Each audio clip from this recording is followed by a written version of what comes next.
हाँ जी बच्चों, statement of affairs बनाते हैं। पहला question,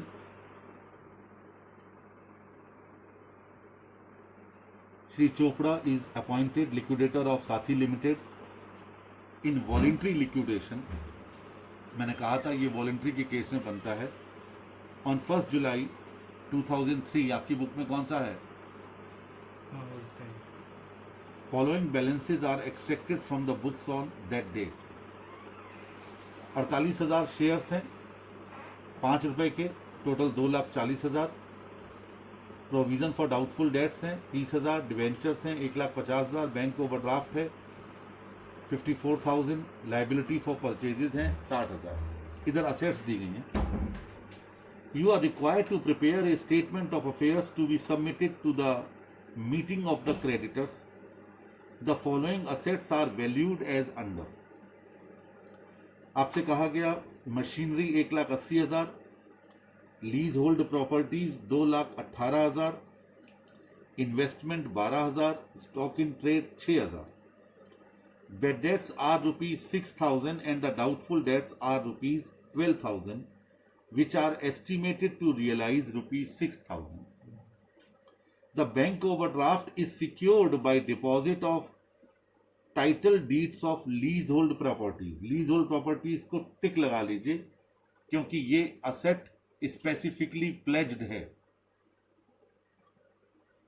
preferential creditors are rupees 1,500। इस क्वेश्चन में प्रेफरेंशियल क्रेडिटर्स अपने आप ही दे दिए गए, आपको उसे अलग करने की आवश्यकता नहीं है।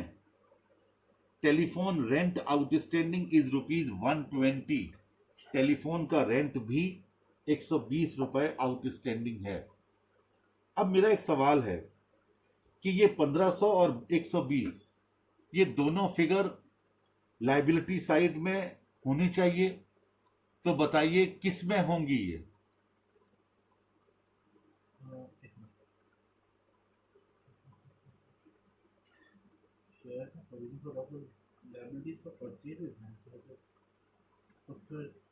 ये किसी में ही नहीं होंगी क्योंकि यहां पर लाइबिलिटीज फॉर परचेजेस लिखा है। अगले क्वेश्चन में खाली लाइबिलिटीज लिखा है तो वहां पर इसे इंक्लूड माना गया है, लेकिन यहां पर लाइबिलिटीज फॉर परचेजेज है।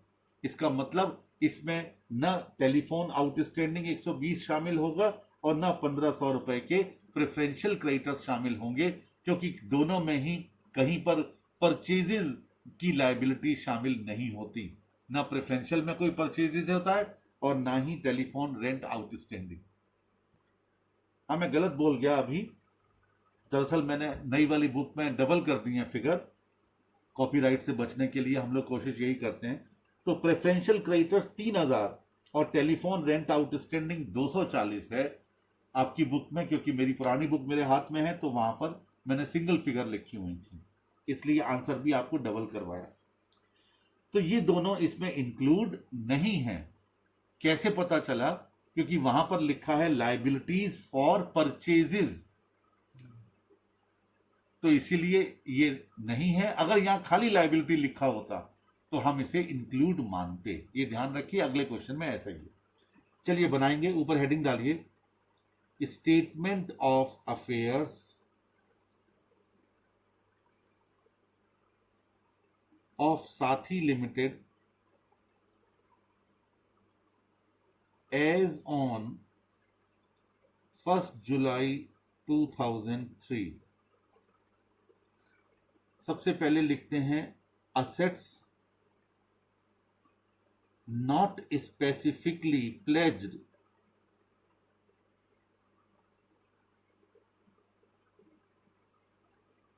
As per list A. और इधर आप क्या लिखेंगे? Estimated realisable value. लास्ट वाले कॉलम का हेडिंग होता है खाली असेट साइड का, लाइबिलिटी साइड का नहीं होता ये। अब लिखिए सबसे पहले कैश इन हैंड, नीचे से स्टार्ट करते हैं। कैश सबसे लिक्विड असेट्स होता है। कैश इन हैंड जितना है उतना ही मिलेगा, यानी 3,000 रुपए। देखते चलिए।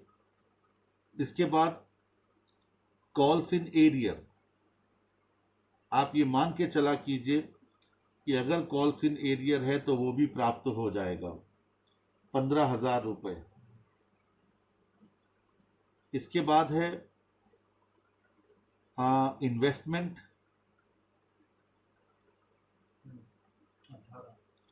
18,000 रुपये, लेकिन हमें प्राप्त होंगे कितना, नीचे लिखा था 12,000, तो आपको 12,000 लेने हैं जितने आपको प्राप्त होने होंगे, क्योंकि ऊपर आपने हेडिंग डाला हुआ है एस्टिमेटेड रिलाइजेबल वैल्यू।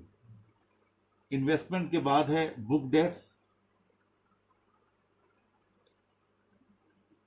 ध्यान दीजिए, टोटल 1,80,000 रुपए के थे, नीचे कहा गया 6,000 रुपए के बेड डेट्स हो गए, यानी 180 में से 6 चले गए, 1,74,000, और 12,000 के डाउटफुल है, उसमें से 6,000 रियलाइज है, यानी 6,000 और चले गए, टोटल 12,000 चले गए कुल मिलाकर के 180 में से, तो 1,68,000 रुपए हमें प्राप्त होंगे।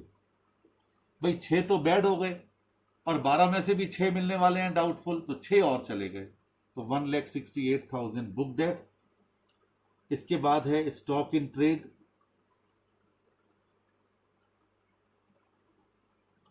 स्टॉक इन ट्रेड था 3,000 रुपए का, नीचे लिखा गया है 3,000 मिलने वाले हैं, नहीं 6,000। 6,000। लीज होल्ड प्रॉपर्टीज आपकी क्या है, मॉर्गेज दें, इसमें नहीं आएंगी, प्लेज दें। मशीनरी, मशीनरी 1,80,000, टोटल कर लीजिए इसका।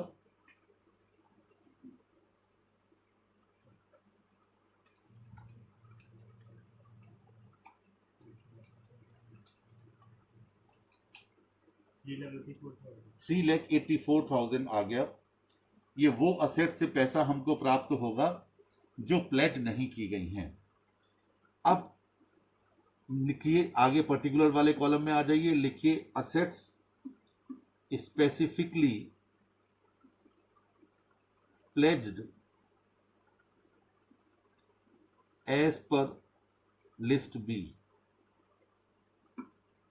ठीक है, चलिए अब वही 5 कॉलम बना लीजिए, लेकिन अमाउंट वाला कॉलम छोड़ करके अंदर ही बनने हैं,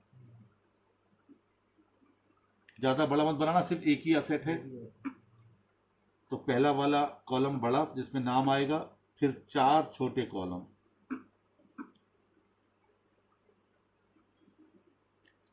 पहले वाले में लिख दीजिए पर्टिकुलर्स, दूसरे वाले में एस्टिमेटेड रिलाइजेबल वैल्यू, तीसरे में ड्यू टू सिक्योर्ड क्रेडिटर्स, चौथे में डेफिशिएंसी रैंकिंग एज अनसिक्योर्ड, पूरा पूरा लिखना पड़ेगा, और surplus carried to last column. Last column यानी यही एस्टिमेटेड रिलाइजेबल वैल्यू के टोटल वाला जो अभी आपने दिखाया था। ठीक है, अब यहां लिखिए लीज होल्ड प्रॉपर्टीज।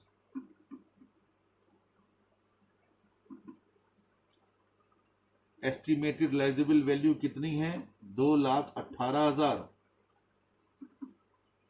और बैंक ओवरड्राफ्ट के लिए हमने इसको सिक्योर्ड रखा था। बैंक ओवरड्राफ्ट कितना है, 54,000। डेफिशिएंसी वाले कॉलम में नील, और सरप्लस वाले कॉलम में आ गया 1,64,000, 1,64,000। ठीक हो गया। अब नीचे वाली लाइन में लिखिए estimated surplus from assets specifically pledged, 1,64,000 रुपए की फिगर ठीक 384 के नीचे आ जाएगी, और इन दोनों का टोटल लगा लीजिए।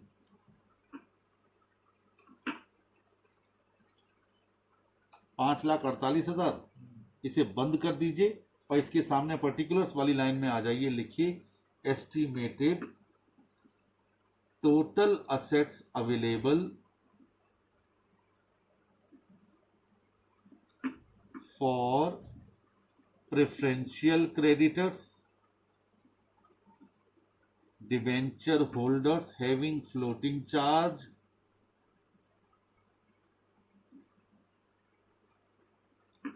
And unsecured creditors. वही कहानी आला उदल वाली।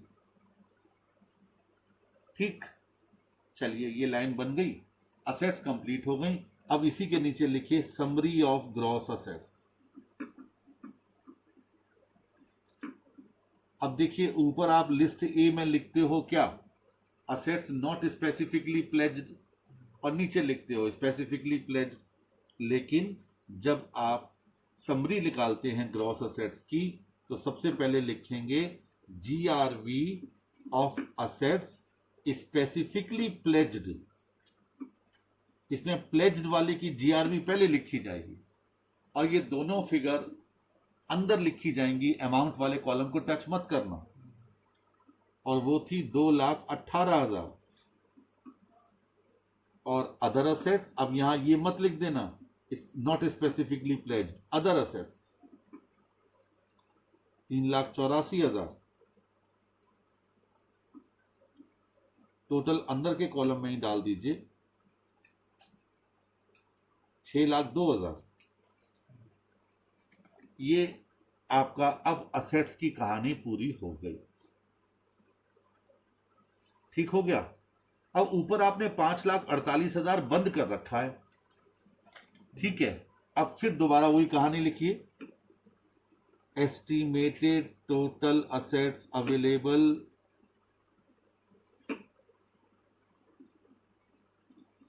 For preferential creditors, debenture holders having floating charge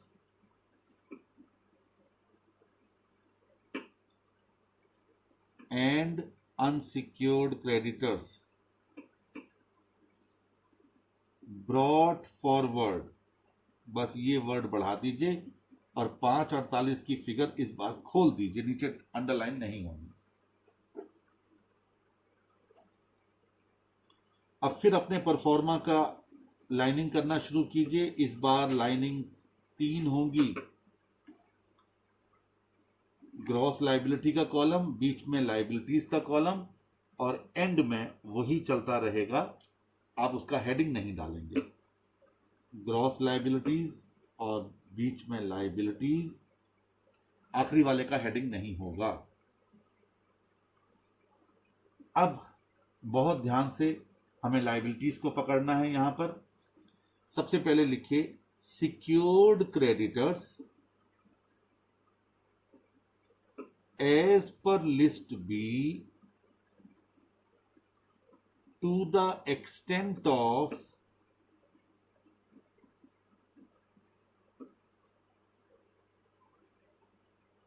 estimated to be covered by assets specifically pledged.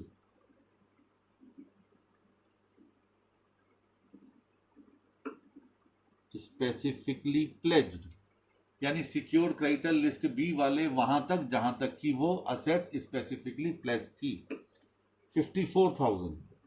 ये आप ग्रॉस लाइबिलिटी वाले कॉलम में लिख दीजिएगा और कहीं नहीं आना, क्योंकि ऑलरेडी ऊपर लेस हो चुका है, इसलिए लेस नहीं करेंगे इसमें।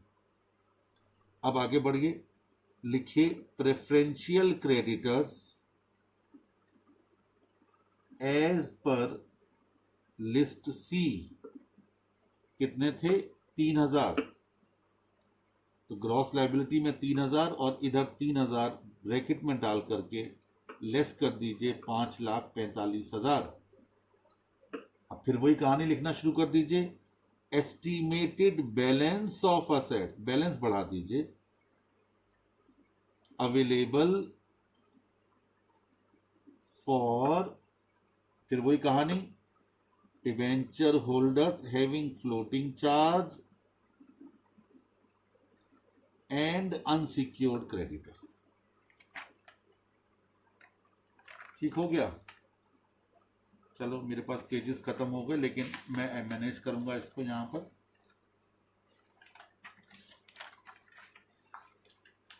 ठीक चल रहा है सर? 5,45,000 आ गए। आप अपना कंटिन्यू करते जाइएगा। इसके बाद लिखेंगे debenture holders having floating charge on assets as per list D. कितने हैं डिबेंचर्स? 1.5 लाख।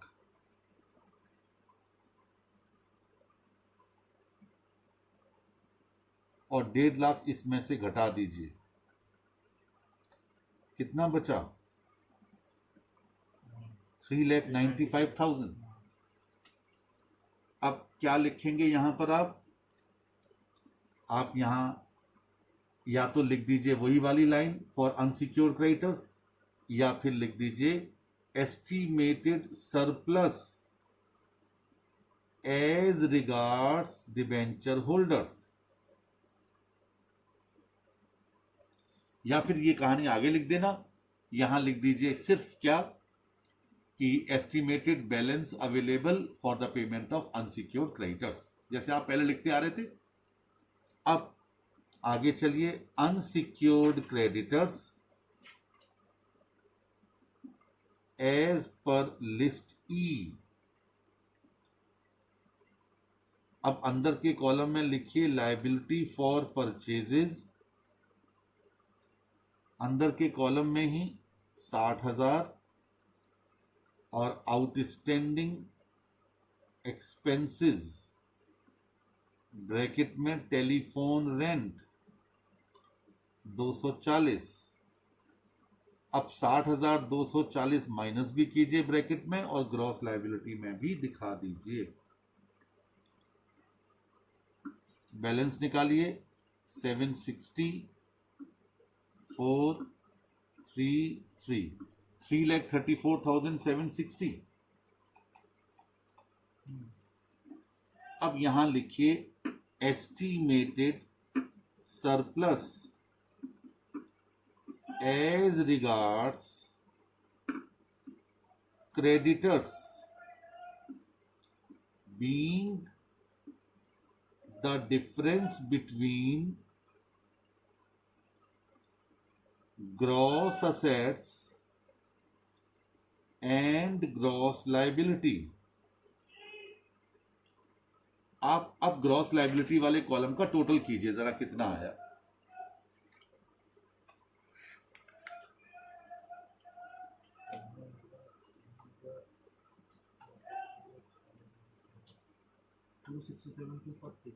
$267,240।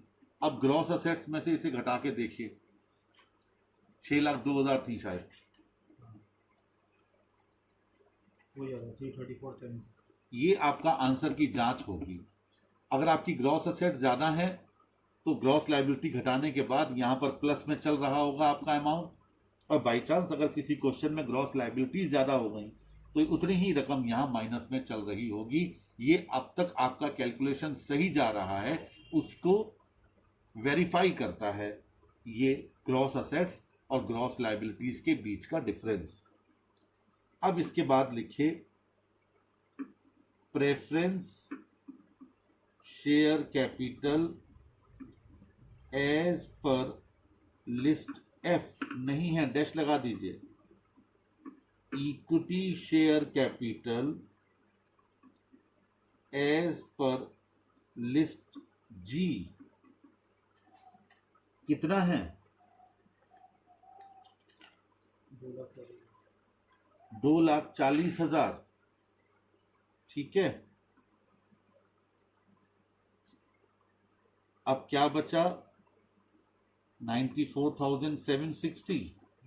ये बचा estimated surplus as per list H. ये था question number 1 relating to statement of affairs. यानी चूंकि फिगर प्लस में आई है इसलिए आप इसे सरप्लस कह रहे हैं। अगर यही फिगर माइनस में आती तो लिखते deficiency as per list H. ये तैयार हो गया स्टेटमेंट ऑफ अफेयर्स लेंदी ज़रूर होता है, लेकिन कुछ है नहीं, वही कहानी है। चलते जाइए चलते जाइए चलते जाइए और एंड तक आप पहुंच जाएंगे। क्वेश्चन नंबर 2 पर निशान लगाइए। आपको करना है, ये आज ही करना है। क्वेश्चन नंबर 3 किसका है? Total of balance sheet 7,70,000। निशान लगा लीजिए, करना है। क्वेश्चन नंबर 4 किसका है?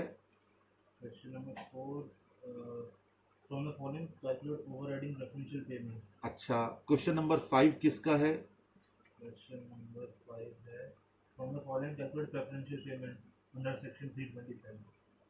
हाँ, बस ये निकाल लीजिए, ये करवाता हूँ, क्योंकि कल तक मैंने लेक्चर दे दिया था प्रेफरेंशियल क्रेडिटर्स का, तो ये क्वेश्चन और करवा देता हूँ मैं अभी, और उसके बाद फिर समझाएंगे ओवरराइडिंग प्रेफरेंशियल पेमेंट्स क्या होती है। तो क्वेश्चन नंबर 5 है ना?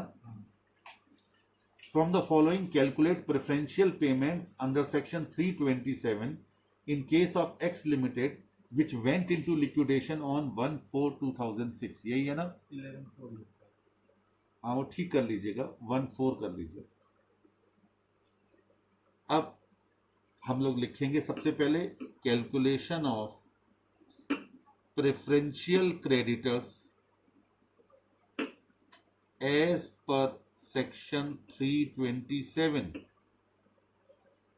सबसे पहला था owing to government for taxes due and payable for the year 2004-5 for the year 2005-6। कौन से लेंगे आप? पिछले 12 महीनों के, यानी 5-6 के। तो लिखेंगे owing to government for tax due and payable within 12 months, और वो है 21,000 रुपए।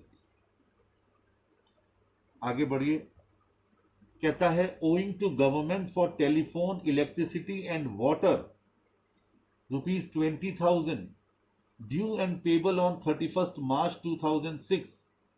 याद रखिए, किसी फैसिलिटी के बदले में अगर आपको गवर्नमेंट को पेमेंट करना है, वो प्रेफरेंशियल क्रेडिटर नहीं होगा। इसीलिए फैसिलिटीज में एडवांस जमा होता है, इसीलिए फैसिलिटी में आपका कनेक्शन काटने के लिए भी ऑथोराइज किया जाता है अथॉरिटीज को, तो उसे प्रेफरेंशियल क्रेडिटर नहीं माना जाएगा, इसका एक पैसा भी यहां शामिल नहीं होगा। Number 3, wages and salaries of a supervisor x for 5 months at the rate of 4,000 per month. आप कितने महीनों की लेंगे? 4 महीनों की। तो लिखिए wages and salaries of x for 4 months, 4,000 into 4, 16,000। यहां एक बात शायद मैं कल आपको बताना भूल गया था, इसकी मैक्सिमम लिमिट भी है, और वो है 20,000 रुपए। 20 से अधिक नहीं होनी चाहिए, ठीक है? एक बार अपनी स्टडी में चेक और कर लेना, कल मेरी निगाह नहीं पड़ी थी, एक बार फिर भी चेक कर लीजिए, 20,000 से अधिक नहीं होनी चाहिए। इसके बाद चौथा है wages and salaries of a supervisor Y for 4 months at the rate of 6,000 rupees per month. तो ये 4 महीने की तो है, लेकिन रिस्ट्रिक्टेड हो जाएगा 20,000 रुपए तक। ब्रैकेट में लिखेंगे लिमिटेड टू ₹20,000। तो 20,000, वैसे 4 महीने की इसकी लेनी चाहिए थी, 24,000 आती, लेकिन लिमिट कर दी गई है 20,000, तो 20,000 ही लेंगे। इसके बाद एक्रूड हॉलीडे रेम्यूनरेशन, किसको ये देना है आपने? पेबल टू जेड, पूरा पूरा लेना है 21,000, इसमें कोई लिमिट नहीं है, कोई महीना नहीं है। Compensation due to a supervisor W ₹21,000 under workman compensation act, बिल्कुल प्रेफरेंशियल होगा। Compensation due to W 21,000। इसके बाद provident fund, pension fund and gratuity fund 21,000 बिल्कुल होगा प्रेफरेंशियल, कोई लिमिट नहीं है। टोटल कर लीजिए,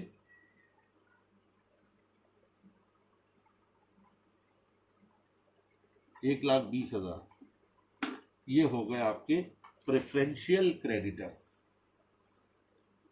1,20,000 रुपए।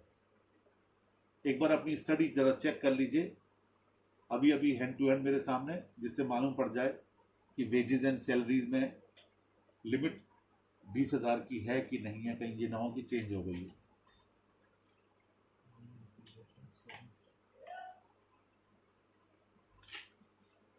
प्रेफरेंशियल क्रेडिटर्स का हेडिंग है अलग से।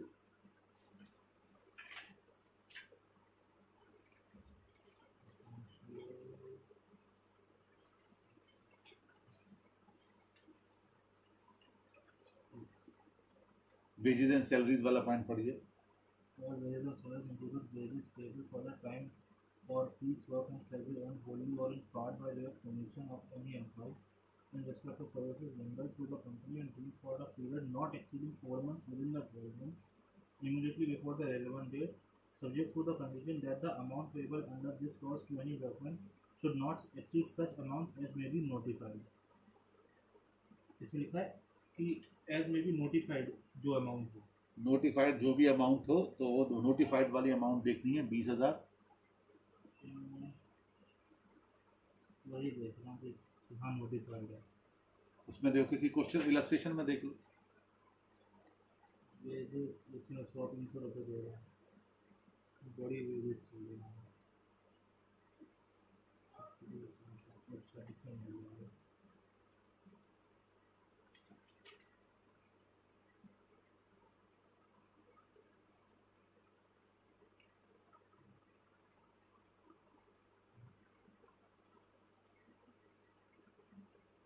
वो आप चेक कर लीजिएगा, सेक्शन 327 निकाल के चेक कर लो, उसमें नोटिफिकेशन क्या है, और उसके बाद क्लियर हो जाएगा। वैसे 20,000 है, मैं श्योर हूँ, there is no problem at all. तो इस तरीके से प्रेफरेंशियल क्रेडिटर्स को आपने अलग से निकाला। कल हम डिस्कशन करेंगे ओवरराइडिंग प्रेफरेंशियल पेमेंट्स पर, या अभी कर लेते हैं ओवरराइडिंग प्रेफरेंशियल पेमेंट्स। देखिए, ओवरराइडिंग प्रेफरेंशियल पेमेंट्स क्या होते हैं, जरा एक बार समझ लीजिए। कई बार ऐसा होता है कि कंपनी के पास इतना पैसा भी नहीं होता कि वो अपने प्रेफरेंशियल क्रेडिटर्स का भी पेमेंट कर सके। अभी तक तो ये है कि प्रेफरेंशियल क्रेडिटर्स जितने हैं, हम पहले उनका कैलकुलेशन कर लेंगे और सबसे पहले उनका पेमेंट कर देंगे। लेकिन बाई चांस कई बार ऐसा भी होता है कि कंपनी के पास इतना पैसा भी नहीं होता कि वो अपने प्रेफरेंशियल क्रेडिटर्स का पेमेंट कर सके। ऐसी कंडीशन में ओवरराइडिंग प्रेफरेंशियल पेमेंट्स हमें निकालने होते हैं कि इन टोटल प्रेफरेंशियल पेमेंट्स में से भी हम कम से कम कुछ लोगों का पेमेंट तो पहले कर दें, जितना पैसा है हमारे पास। ऐसी कंडीशन में वो प्रेफरेंशियल क्रेडिटर्स जिनका पेमेंट लाजमी तौर पर करना ही पड़ता है, उनको ओवरराइडिंग प्रेफरेंशियल पेमेंट कहा जाता है, जो सेक्शन 326 में डिफाइंड है। इस सेक्शन में यह कहा गया कि ऐसे प्रेफरेंशियल क्रेडिटर्स जो वर्कर्स से संबंधित हैं, सबसे कमजोर कड़ी होता है किसी भी कंसर्न में वर्कर, तो जितने भी वर्कमैन ड्यूज हैं, वर्कमैन ड्यूज ध्यान से सुन लीजिए मेरे, उन सबका पेरी पासू राइट होगा उस सिक्योरिटी में जो हमने सिक्योर्ड क्रेडिटर्स के लिए रखी हुई है।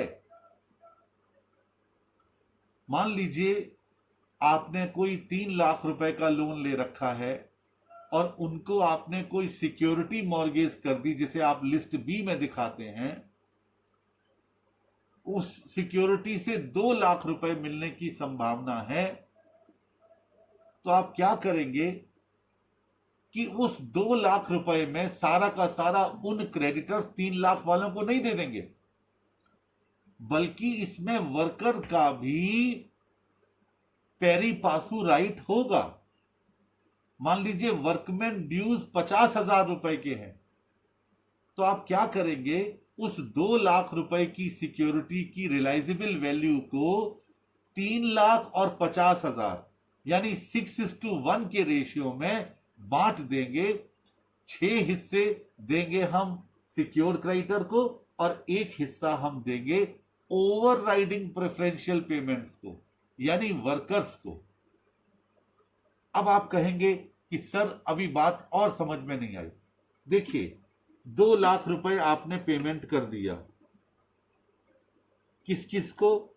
एक तो सिक्योर्ड क्रेडिटर्स 3 लाख के थे और वर्कमैन ड्यूज 60,000 के थे। 6:1 के रेशियो में बांट दिया, ठीक है। अभी तक ओवरराइडिंग प्रेफरेंशियल पेमेंट नहीं आए। 6:1 के रेशियो में जब आपने बांटा तो कितना कितना आया, जरा बताना। वर्कमैन का तो आएगा 28,571। वर्कमैन का आएगा 28,571। अच्छा, और इसका 1,71,429। 1,71,429। ये पेमेंट हो गया उस असेट से। अब ओवरराइडिंग प्रेफरेंशियल पेमेंट क्या हुआ, ध्यान से सुनना। Number 1, balance of workman dues plus वो क्रेडिटर जिनको वर्कमैन ड्यूज का पेरी पासू राइट होने की वजह से जितना पेमेंट नहीं मिल पाया, उन दोनों का टोटल ओवरराइडिंग प्रेफरेंशियल पेमेंट कहा जाएगा। यानी बैलेंस ऑफ वर्कर्स ड्यूज कितने बचे बैलेंस? 31,429। और वो पेमेंट जो सिक्योर्ड क्रेडिटर्स को इसलिए नहीं मिल पाया कि इसमें वर्कर्स का भी पार्टिसिपेशन कर दिया गया। कितना पेमेंट नहीं मिल पाया? 28,571। इन दोनों के टोटल जो फिर वही 60,000 ही आएगा, उसे ओवरराइडिंग प्रेफरेंशियल पेमेंट कहा जाएगा। इनका पेमेंट प्रेफरेंशियल से भी पहले होगा। फिर ध्यान रखिएगा, overriding preferential payment preferential creditors का ही हिस्सा होते हैं। ये तब निकाले जाएंगे जबकि कंपनी के पास इतना पैसा भी नहीं होगा कि वो अपने प्रेफरेंशियल क्रेडिटर्स का पूरा भुगतान कर सके। ऐसी कंडीशन में प्रेफरेंशियल क्रेडिटर्स में से वर्कर्स को दिया जाने वाले ड्यूज अलग निकाल लिए जाएंगे। याद रखिए, यहां पर जो वर्कर्स के ड्यूज निकाले जाते हैं वो 4 महीने के नहीं निकाले जाते, टोटल लिए जाते हैं और उनको अधिकार दिया जाता है उस सिक्योरिटी पर जो कि क्रेडिटर्स के पास प्लेज्ड है, जो आप लिस्ट बी में दिखाते हैं। उस सिक्योरिटी की रिलाइजेबल वैल्यू को सिक्योर्ड क्रेडिटर्स और वर्कमैन ड्यूज के बीच में उनके अपने अपने अमाउंट के रेशियो में बांट दिया जाता है।